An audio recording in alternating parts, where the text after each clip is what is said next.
ada komentar dari Said Didu ya soal PKB yang katanya ya pantas saja tidak berani nyalon karena memang ada hal-hal berikut ini. Tapi saudara sekalian, sebelumnya menarik untuk mencermati apa yang dikatakan oleh Hasto yang bakal jadi polemik ya kan. Mudah-mudahan tidak ya. Gini, ini berita terbaru ya. Jumat 30 Agustus 2024 pukul 4.50. Tapi Anda harus lihat panggung depan, panggung belakangnya sekali lagi ya. Sebelum saya membahas soal PKB, saya mau menyampaikan ini dulu. Dan juga ada statement dari seorang teman yang juga dekat dengan lingkaran Anies yang menurut saya penting juga untuk disampaikan. Saya mau menyampaikan dulu yang dari seorang teman itu dulu ya. Karena itu tidak gombal ya biasanya kan dengan analisis ya. Dikatakan begini. Mas Refli yang baik, kisah yang dramatis dan juga brutal menarik untuk diangkat. Oke. PDIP serius ingin dukung Anies di Jabar. Tetapi dukungan itu juga mengundang pertanyaan. Beberapa poin menarik. 1. Apa motivasi PDIP mendukung? Di Jakarta yang jelas-jelas Anies akan menang tidak didukung, tetapi di Jabar yang akan berat untuk menang justru didukung. 2. Hingga jam 21.00 pukul maksudnya ya, hingga jam 21.00 belum diputuskan secara final, kendatipun Anies cenderung menolak ajakan tersebut. 3. Anies tidak ingin ada perang terbuka dengan PKS, kendatipun dikecewakan di DKI. Anies tetap respect dan ingin berkolaborasi ke depan. 4.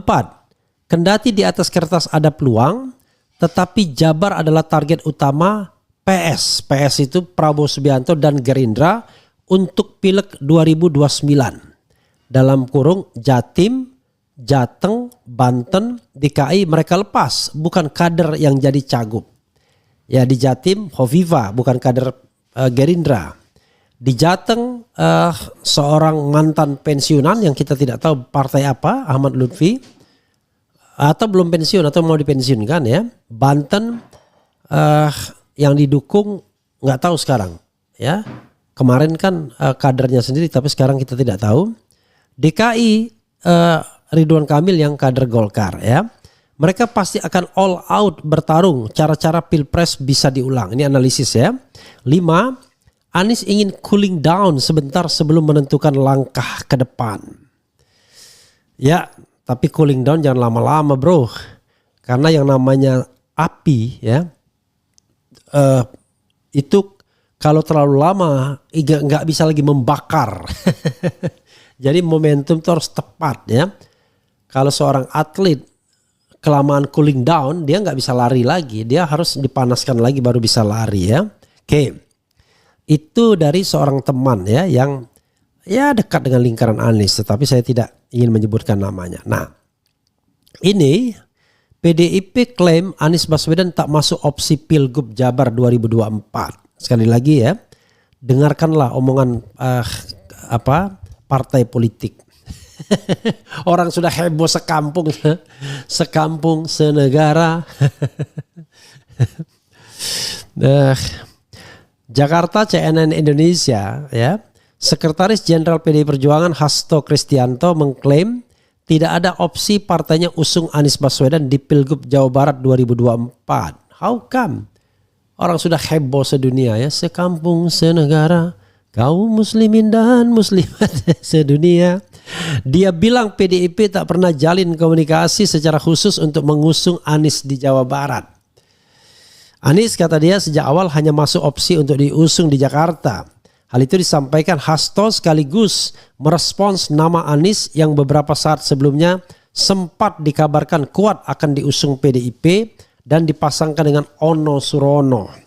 Kebanyakan no-nya soalnya. Di Jakarta Pramono, Rano Karno, Ono Surono. Luar biasa ya. Ora Ono. And then the last big no. Jadi Pada Kamis 298 petang juga begitu kencang rumor Anies Baswedan bertolak ke Bandung untuk maju dalam Pilgub Jabar dan nantinya akan berjalan kaki bersama Ono Surono mendaftarkan diri ke KPU di Jawa Barat.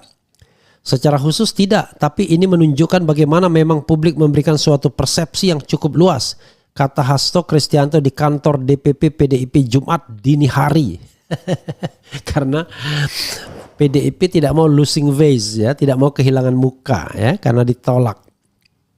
Hasto menganggap dukungan agar PDIP mengusung Anies tak lebih dari persepsi publik, karena keduanya dianggap memiliki nasib yang sama dari upaya skenario kotak kosong dan calon tunggal, ya. Only public perception, berarti persepsi publik ini totally incorrect kalau begitu, ya. Ketipu semua, ya, kena prank semua, ya. Meski begitu, Hasto menyebut komunikasi partainya dengan Anies akan terus berjalan dengan baik. Dia menilai putusan MK kemudian telah menjembatani partainya dengan Anies. Kami terus melakukan komunikasi yang sangat positif dengan Pak Anies dan ada saling kesepahaman dan ini akan menjadi modal bagi kerjasama ke depan, katanya. Luar biasa, ya. PDIP pada Kamis 298 detik-detik terakhir resmi mengusung JJ Wiradinata dan Ronald Suprapraja, ya. Ini anggota geng motornya artis Andre Taulani, ya, yang dijuluki apa kalau nggak salah Matador, El Matador, ya. Itu maju terus pantang kendor. Sehari sebelumnya Rabu partai itu juga mendaftarkan Pramono Anung dan Rano Karno untuk Pilgub Jakarta 2024. Sehingga Anies Baswedan dengan itu resmi tidak maju dalam Pilkada 2024. Pendaftaran calon pun ditutup KPU pada Kamis 29 Agustus pukul 23.59 WIB.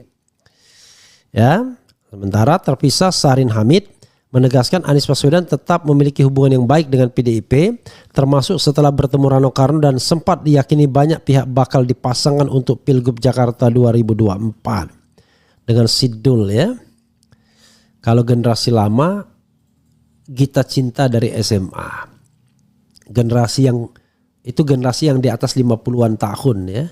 Kalau generasi yang 30-an tahun ke atas, sidul anak sekolahan, ya.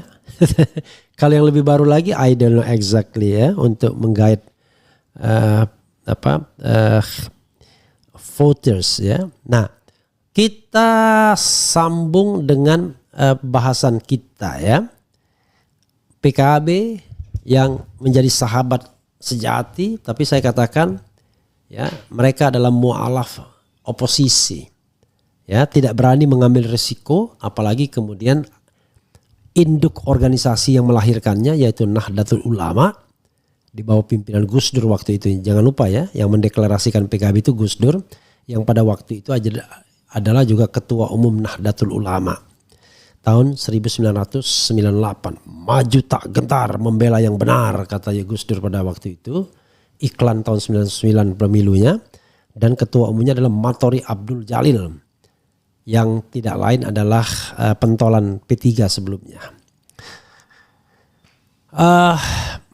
Ini sebagaimana dibuat di wartaekonomi.co.id, ya, dilansir, pantas tutup pintu, ini bahaya yang dihadapi PKB jika dukung Anies di Pilkada DKI Jakarta, ya.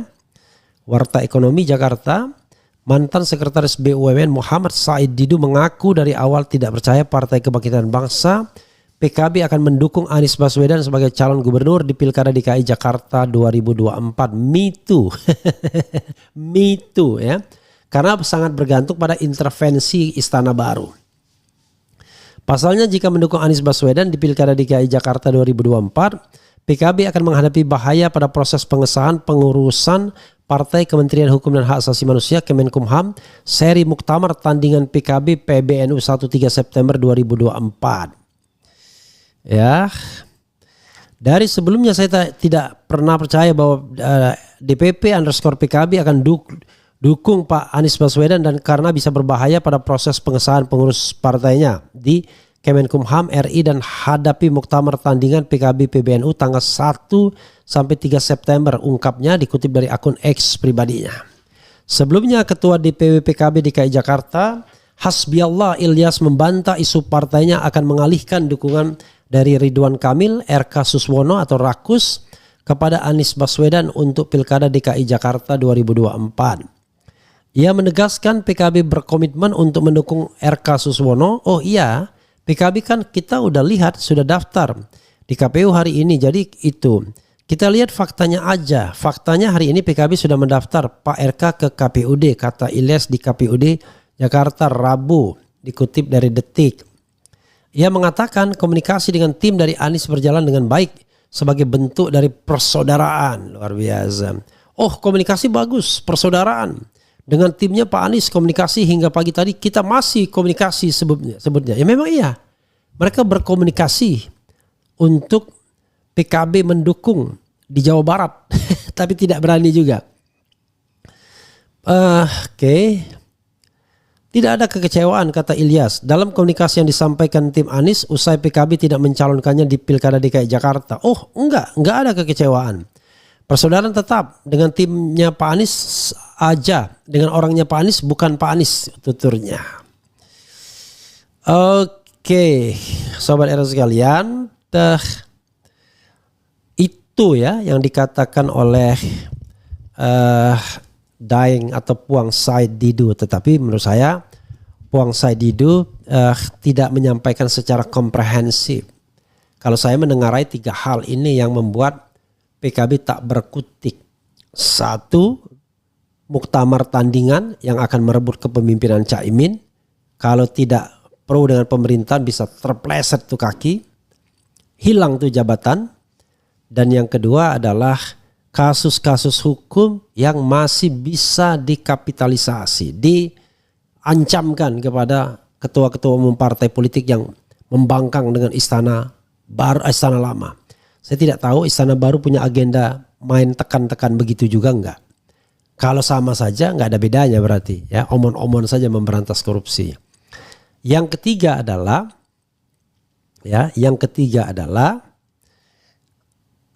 tawaran menggiurkan menjadi bagian dari pemerintahan. Sobat Era sekalian, ya. Kalau Anda berpolitik, berpartai politik dan Anda sudah biasa menikmati kemewahan, fasilitas, kumpul-kumpul, omon-omon, meeting-meeting di gedung mewah, tidur-tidur di hotel bintang 5, naik pesawat bisnis, keluar negeri dengan uang gratis, maka barangkali Anda takut kehilangan itu semua kalau Anda terlalu menikmati. Dan PKB adalah partai yang tidak pernah beroposisi, baik dalam masa pemerintahan SBY maupun dalam pemerintahan Jokowi atau sepanjang kepemimpinan Muhaimin Iskandar atau Caimin. Kalau kemarin mereka sedikit di luar mainstream pemerintahan ya karena Caimin dicalonkan sebagai wakil presiden. Karena itulah cita-cita tertinggi dia menjadi calon presiden atau calon wakil presiden. Syukur-syukur menang, kalau kalah balik lagi pada watak dasarnya yaitu ikut sebagai bagian dari pemerintahan. Dan it happened already. Kita ingat bahwa Surya Paloh sudah melakukannya pada tanggal 20 Maret. Persis ketika ada pengumuman pemenang oleh KPU. Padahal belum selesai permainan, masih ada MK dan lain sebagainya. Caimin melakukannya di tanggal 24 April. Ketika sudah diumumkan pemenang. Dia didatangi oleh Prabowo Subianto. Ya, sudah menggelar karpet merah. Jadi dengan watak kekuasaan seperti itu sangat aneh kalau Anies Baswedan tetap tetap husnuzon kepada dua partai tersebut dan masih berharap bahwa baik Nasdem maupun PKB akan mendukung. Nah, ternyata kedua partai ini duluan yang berkhianat dalam tanda kutip ya.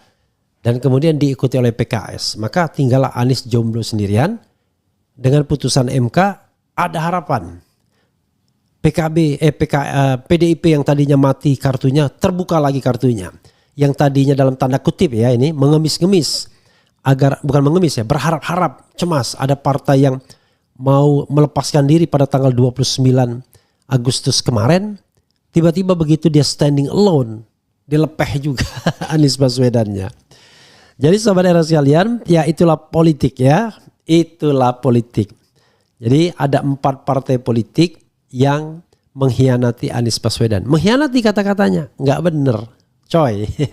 Bukan mengkhianati, ya, melepeh, ya, melepeh itu mungkin betul tepat bahasanya, melepeh.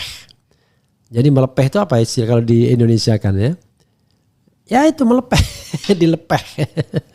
Jadi kalau mengkhianati terlalu besar, ya. Jadi saudara sekalian, yang melepeh ada 4 partai dan akhirnya Anies dalam tanda kutip ya, itu bahasa saya saja, berkesempatan paling tidak membalas dalam tanda kutip, yaitu ketika dia menolak dicalonkan sebagai gubernur Jawa Barat dan karena saking gengsinya PDIP langsung ada pernyataan dari Hasto atau Sekjen PDI yang mengatakan bahwa tidak benar mereka mau mencalonkan Anies Baswedan di Jawa Barat. Yang ada adalah rencana di Jakarta. Ya itulah ya. Saya mengatakan dia mengerjakan pekerjaannya. Tapi politik itu ya jangan baca dari statement atau dari press conference saja. Anda percaya sudah dijawab Prabowo kalau dia tidak retak dengan Jokowi, kata Kodari. Itu adalah pernyataan yang menurut saya paling bodoh itu. Masa kita percaya Jokowi dan Prabowo tidak retak hanya dari statement Prabowo, padahal fakta dan data yang tersaji kepada kita menunjukkan mereka berbeda jalan di satu sisi tapi sama jalan di sisi yang lain. Jadi retak itu benar. Kalau pecah kongsi nah belum. Kalau retak itu kan menuju belah, hancur, ya kan? Kalau retak saya kira tepat ya. Karena dalam kasus misalnya pengesahan undang-undang pilkada, ya jelas itu terjadi keretakan. Karena Prabowo melakukan intervensi yang diyakini orang ya terhadap pengesahan atau tepatnya tidak adanya persetujuan RUU Pilkada yang merupakan kepentingan klan Jokowi untuk menaikkan atau menominasikan Kaisang. Gimana kita bilang gak retak? Ya itulah politik ya. Jadi kita membaca panggung depannya, tapi kita juga berusaha sepandai-pandainya untuk mengetahui panggung belakangnya, biar kita tidak tertipu dan terpukau. Karena banyak orang tertipu dan terpukau hanya karena melihat statement di panggung depannya yang kadang-kadang menggelikan ya, bikin kita enak rasanya ya. Pagi Bung RG, saya bukan RG tapi RH ya. Jos pertama, like dululah. Sadis emang penguasa dan oligarki. Assalamualaikum warahmatullahi wabarakatuh. Keren, cadas keren. Dia bilang. Assalamualaikum pagi Dindo. Waalaikumsalam. Ini pasti senior saya kalau udah panggil Dindo ya. Assalamualaikum pagi Bung. Pagi Om, kecewa saya